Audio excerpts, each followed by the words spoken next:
Assalamualaikum warahmatullahi wabarakatuh. Bismillahirrahmanirrahim. Allahumma sholli wa sallim ala sayyidina Muhammadin wa ala alihi washabihi asma'in nama ba'du. Sedanten ingkang kula hormati wabil khusus teman bapak kula Kiai Haji Agus Ali Masyuri. Beberapa kiai yang tanpa ngurangi rasa hormat, saya hormati semua. Ini ada beberapa Gus. Ini saya ngaji insyaallah seperempat jam. Seperempat jam nanti yang menghisap Gus Kausar berapa Gus? 10 menit. 10 menit. Begini, sebetulnya saya membela semua umat Islam itu ahlul jannah. Karena saya ini ibarat marketing. Kalau orang Kristiani itu kan setiap orang mati sudah tenang bersama Bapak di surga. Jadi kampanye itu menarik sekali. Sementara kita sudah kiai, sudah imam masjid, sudah ulama, masih saja dikhawatirkan su'ul khotimah. Ini kalau kampanye ini tidak imbang, ini nanti saya takut kalah. Makanya saya bilang pokoknya semua orang mukmin itu ahlul jannah. Karena memang asli hadisnya seperti itu, man qala la ilaha illallah dakhalal jannah. Bahwa kemudian ada beberapa kiai yang mungkin wataknya itu pesimis, kemudian bikin sekian aturan-aturan yang sebetulnya itu cerminan dari pesimisnya, terus akan-akan masuk surga itu susahnya bukan main.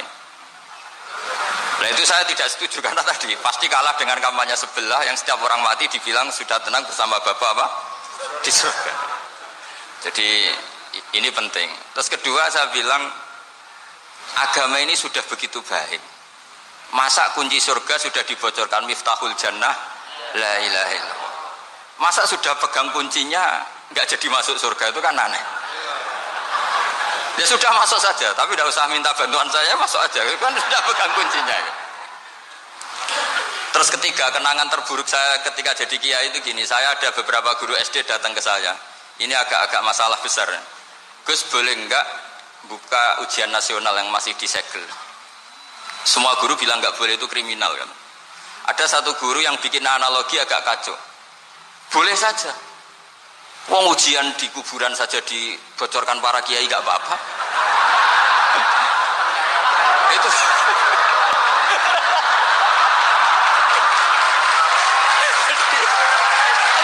Tapi ini kriminal ya.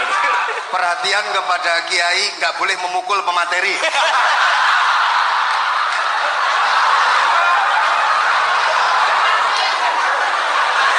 Jadi tentu itu analogi yang salah kan.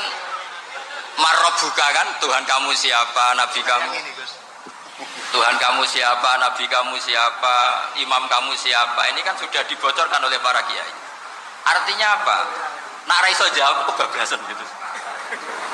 Terus guru ini berpikir kalau ujian akhirat sekrusial itu saja bisa dibocorkan, kenapa ujian nasional tidak boleh? Tentu ini kias yang salah, saya tidak ngajari seperti itu.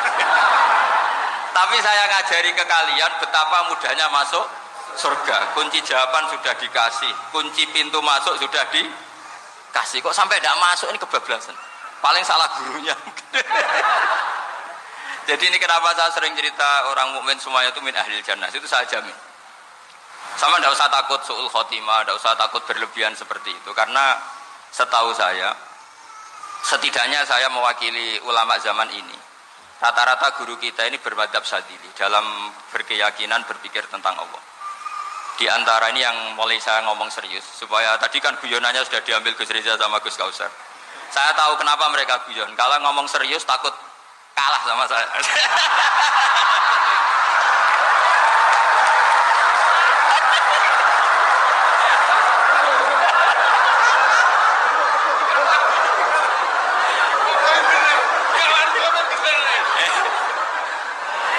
Saya ini sudah terkenal pemikir serius, jadi artinya itu satu kepintaran mengalihkan,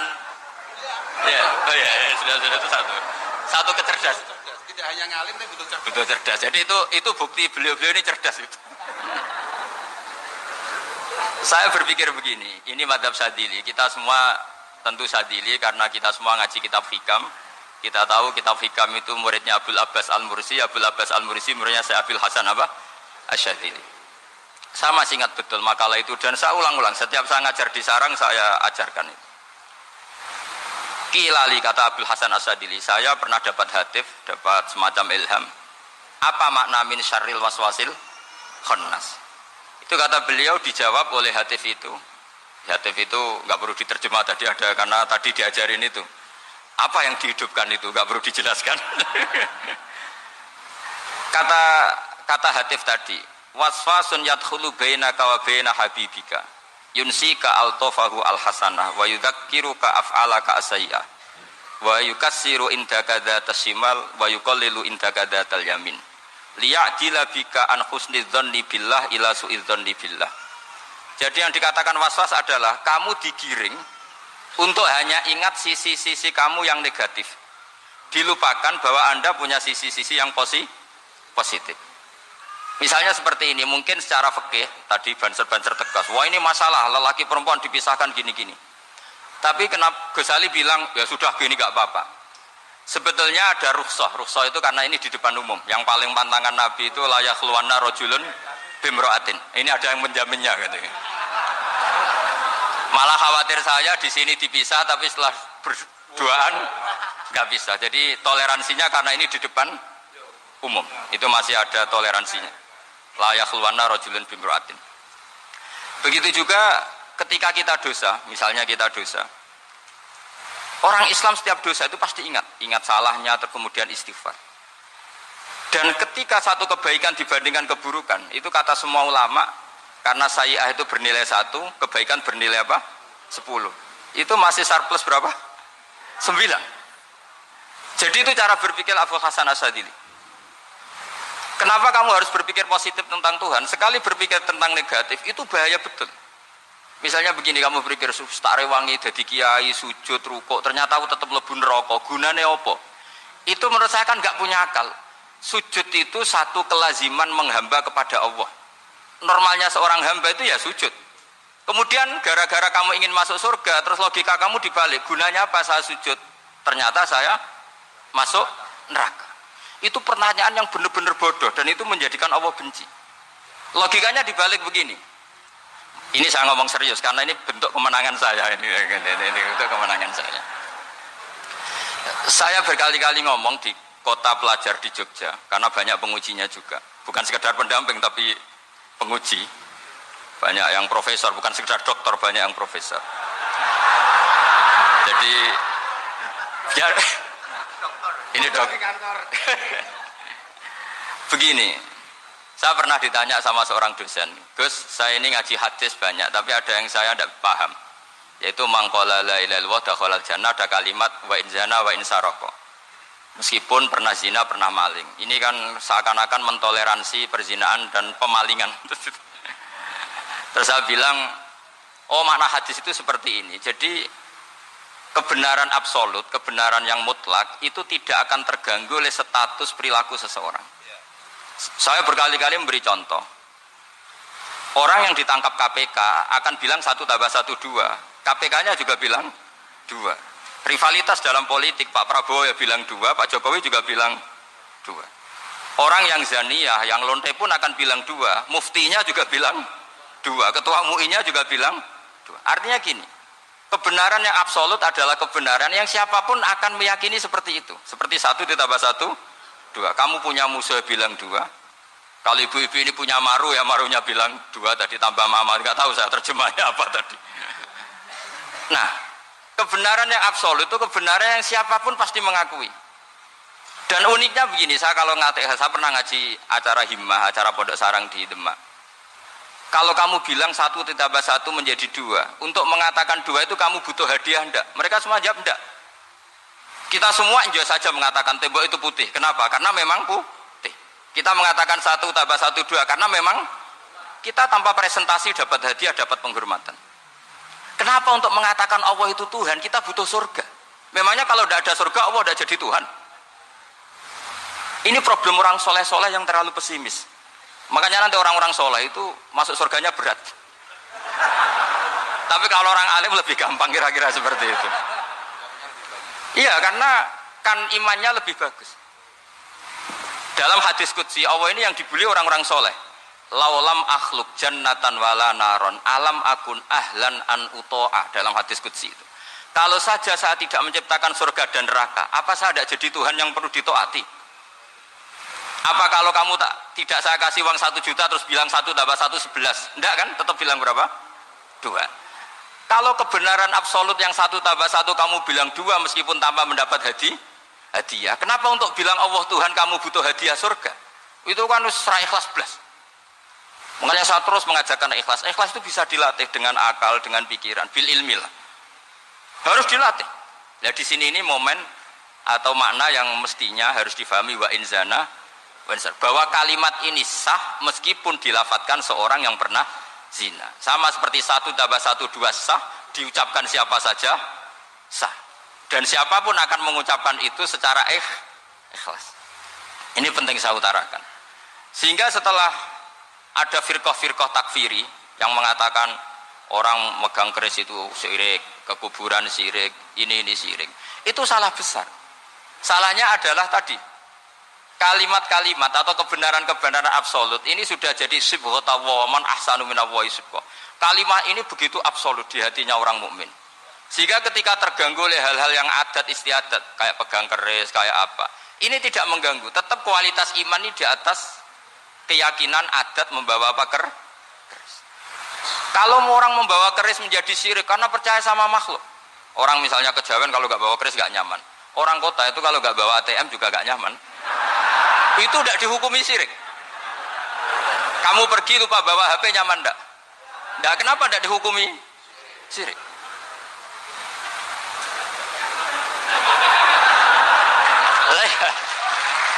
Jadi ini logika.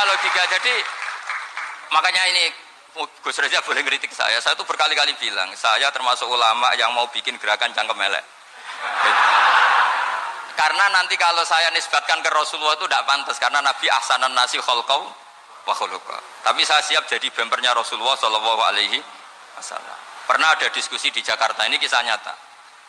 Apa dalilnya setelah sholat salaman? Mana hadisnya? Itu dijawab hadisnya tentu kita kesulitan. Kalaupun ada hadisnya dhaif semua yang masalah mushafahah. Akhirnya mau tidak mau dijawab pakai cangkem elek. Boleh enggak kamu setelah salam nyalain HP yang off? Boleh. Boleh enggak ke kamar mandi? Boleh. Oh berarti kencing boleh, nyalain HP boleh, yang enggak boleh itu ingat Allah. Karena mereka mengkritik wiridan, ngeritik salam. Akhirnya mikir deh. Ada enggak hadisnya orang setelah sholat nyalain HP? Enggak ada kan? Tapi mereka nyalain HP enggak hambatan, tapi untuk salaman masalah kan. Ke kamar mandi boleh, tapi untuk wiridan enggak boleh. Akhirnya mereka sadar, oh iya. Lama-lama dibisi gini yang kelompok itu. Kamu itu korban aliran supaya kamu enggak ingat Allah, ingatnya HP-nya. Sehingga orang wiridan kamu kritik, orang nyalain HP enggak kamu kritik. Itu kelompok itu adalah kelompok orang-orang yang supaya orang Islam itu lupa Tuhannya. Itu gerakan cangkem elek, tapi jadikan orang sadar. Jadi ini penting. Jadi kalau kamu tidak bisa bela agama dengan jalan yang lurus karena tidak bakat gitu, nggak apa-apa pakai cangkem elek tadi. Karena nggak mungkin gerakan ini dinisbatkan kepada Rasulullah Shallallahu Alaihi Wasallam. Kalau soal sanad, saya punya sekian sanad tentang itu, tapi tidak usah kamu ikuti. Ada orang tanya, ya Pak Kiai kalau setan dibakar di neraka panasan enggak? Ya panasan. Lo kan setan dari api, ngapain harus panasan? Kan materinya sama. Terus Kak Kiai tadi gak kesulitan, dia ngambil pasir, disawero di wajahnya. Wah sakit Kiai, kamu kan dari tanah, kena tanah kok. Jadi itu ada sekian, artinya gini ya, kalau kesulitan jawab pakai baik-baik ya sudah pakai cangkem elek itu aja kan. Nah, tapi tentu kan gerakan ini tidak mungkin dinisbatkan kepada para nabi. Tapi saya pastikan meskipun nggak bisa dinisbatkan kepada para nabi dari segi cangkem elek tadi, tapi secara semangat itu sama. Saya punya sekian contoh. Benar Gus Riza tadi gojok saya sengawur-ngawurnya itu masih punya sana. Itu pas saya ngawur pun masih punya apa? Sana. Nabi Ibrahim itu ketika faja'alahum judatan illa kabirallahum itu si berhala paling besar dikasih kapak. Ketika mereka geger, ini siapa yang berhala-berhala kecil? Kata mereka, sami'na fata yadhkuruhum yuqalu lahu Ibrahim. Ya kira-kira Ibrahim lagi. Terus Ibrahim didatangkan, siapa yang melakukan ini semua? Ini jawaban Nabi Ibrahim, bal fa'alahu kabiruhum hadza. Ya tanya yang bawa pedal, saya kan tidak bawa kan. Terus kata orang-orang, otak kamu itu di mana? Masa berhala disuruh nanya, kan nggak bisa ngomong. Ibrahim kebalikan, uffil lakum walima ta'buduna min dunillah. Lalu otak kamu di mana? Sudah tahu nggak bisa ngomong kok disembah gitu. Itu ada kata uffin loh. Uffin itu kalau diterjemah kira-kira ya agak-agak jancuk gitu. Kira-kira ya kira-kira seperti itu. Jadi Sekarang dalilnya jancuk apa Gus? pakai jamin biasa kalau misalnya saya sudah itu. Gimana? Jancuk itu dari daksu, dak tinggalkanlah suan perkara sing elek. Krono ilate wong Surabaya kakean rawon, akhirnya ngomongnya jancuk.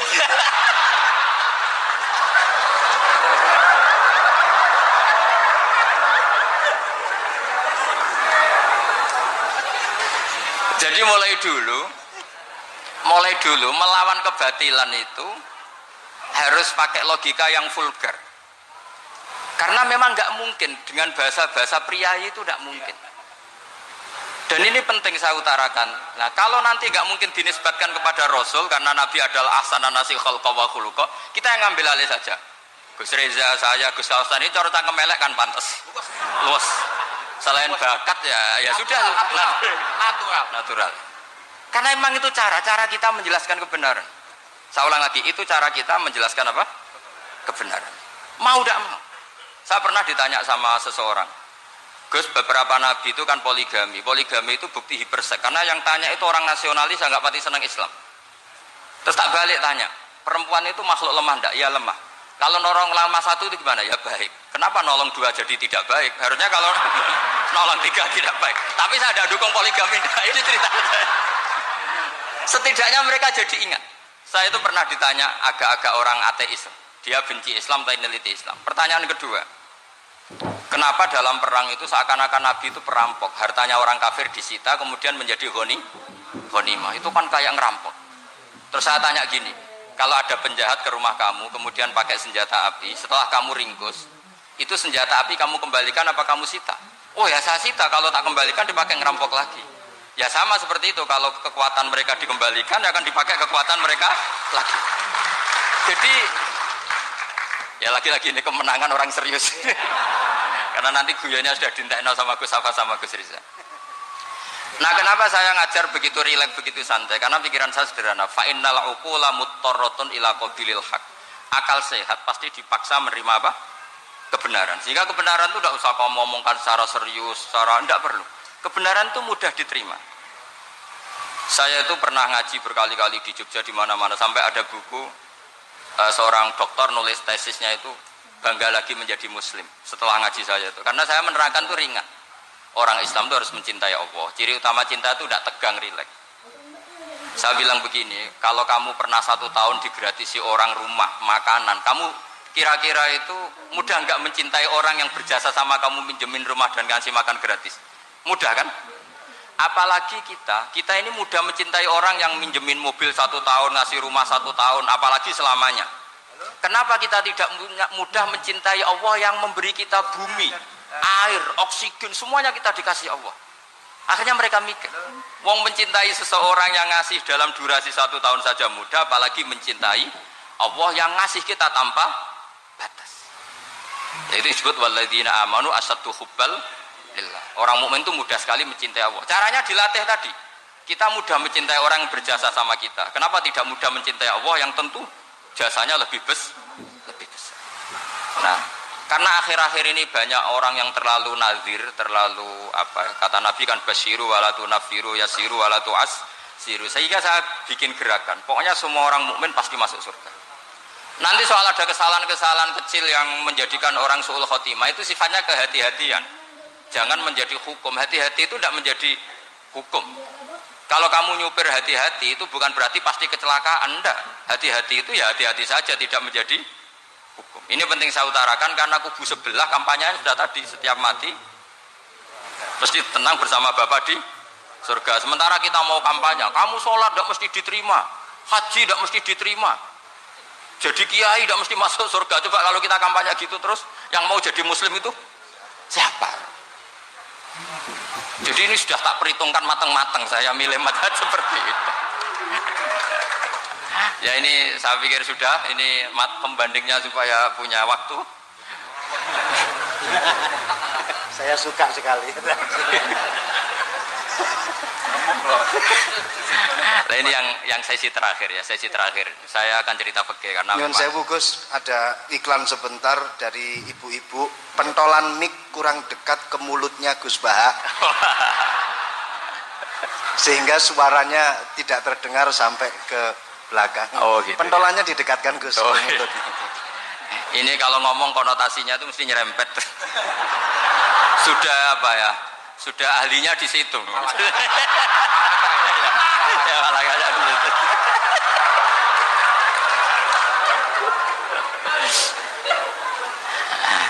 Dalam sesi terakhir saya cerita pentingnya pembanding. Imam Rafi'i itu yang ngarang kitab Muharrar. Kitab Muharrar ini adalah ringkasan dari kitab Al-Wasit. Al-Wasit itu karangannya Imam Ghazali. Al-Wasit sendiri ini khas ngaji NU, karena NU maknanya Nahdlatul Ulama, gerakan para ulama. Jadi kalau nggak ngerti alim-alim seperti itu ya ada NU. Sebenarnya sampai itu pasnya Nahdlatul Ummah, gerakan umat. Tapi kan sudah jadi partai politik Nahdlatul Ummah. Karena yang katakan NU itu Nahdlatul Ulama, gerakannya para ulama. Imam Rafi'i itu berpendapat sujud itu cukup pakai gaduk, pakai jidat. Itu dalam kitab Muharrar. Wal asoh anna sujud yasihu mau cukup biwatil jabhah. Ketika Imam Nawawi mentasih kitab Muharrar namanya Minhajut Thalibin, itu mengkritik Imam Rafi'i. Kata beliau, sujud itu untuk sah harus melibatkan 7 anggota, karena berdasar hadis umirtu an asjuda ala sapati a'zumin, yaitu al jabhah wal yaden warubaten wal kodamen, yaitu jabhah 2 tangan, 2 lutut dan 2 kodamen. Akhirnya saya ngecek di kitab asli, Imam Rafi'i termasuk Ashabut Tarjih dan Imam Nawawi. 2 orang ini khilaf. Kan nggak mungkin kita sebagai mushahihnya, karena yang khilaf ini 2 ulama besar, satu Imam Rafi'i, satu Imam siapa? Nawawi. Kita tidak bisa hanya mengikuti Fathul Mu'in yang mengatakan idza ikhtalafan Nawawi wa Rafi'u quddiman Nawawi, tidak bisa, karena Imam Nawawi ini sering nginduk sama kitabnya Imam Rafi'i karena senior Imam Rafi'i. Setelah saya cek di kitab kitab asli Mamba ya, satu sumbernya semua mazhab apa? Syafi'i. Ternyata Imam Syafi'i nak ngedikan hanya begini. Wa uhibbu, saya suka setiap orang Islam sujud itu melibatkan 7 anggota karena itu aman, pasti sah. Tapi wayah tamilu, kata beliau, tapi mungkin saja sujud hanya watul jabah itu sah. Kenapa kata Imam Syafi'i? Liqaulihi sallallahu alaihi wasallam atau li du'aihi apa sallallahu alaihi wasallam fi sujud sajadalaka wajhi wa sam'i wa basari. Nabi ketika sujud itu hanya berdoa, ya Allah sujud kepada engkau wajhi wa sam'i wa basari. Nabi tidak menyebut wayadi wa rubati wa qadam. Sehingga saya berkali-kali bener kata Gus, saya ini pembela umat sing sujute 7 anggota ya talem pantes dadi rois Suriah. Itu. Yang sujute bathuk tok ya tetap sah ngikuti mazhabnya Imam Rafi'i. Meskipun itu tidak saya anjurkan. Tentu tidak saya anjurkan. Alasannya Imam Syafi'i tadi, Rasulullah pernah berdoa dengan kata-kata sajadalaka wajhi, bukan diteruskan wayadi warubati wakodha. Sehingga fal khilaf huna bakin ala khiddati kalau dalam bahasa fikih. Khilaf biar tetap sesuai aturan khilaf masing-masing. Enggak perlu kamu menggugurkan pendapat Rafi'i yang mengesahkan sujud hanya pakai jabah. Ini penting karena tadi seperti saya katakan, yang sujud anggota pitu ya masuk swarga mergo pintere, sing nganggo bathuk tok yang mlebu swarga mergo gobloke tadi, karena aksaru ahlil jannah al-bul. Nah, ini madzhab saya. Jadi saya itu ingin umat Islam itu baik-baik saja. Madzhabin jenengan. Ya. Karena tidak mungkin lah kita tidak bela Islam di zaman akhir, tidak mungkin, karena di kubu sebelah kampanyenya sudah seperti itu. Kalau kita ngomong ikhtiyat, kiai ra mesti mlebu swarga, sing salat ngethuk ra mesti husnul khotimah, wah kan jadi repot. Saya ini pengagum teori ikhlas, dilatih bil ilmi, saya ulang lagi, dilatih bil ilmi. Saya ini malunya tadi saya mengatakan 1 tambah 1 2, itu meskipun tidak ada yang memberi hadiah tetap saya katakan 2.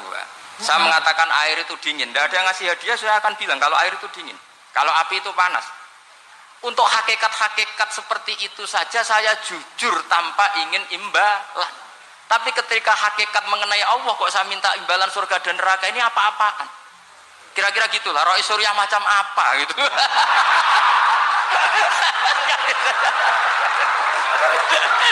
Ya saya kira demikian. Assalamualaikum warahmatullahi wabarakatuh.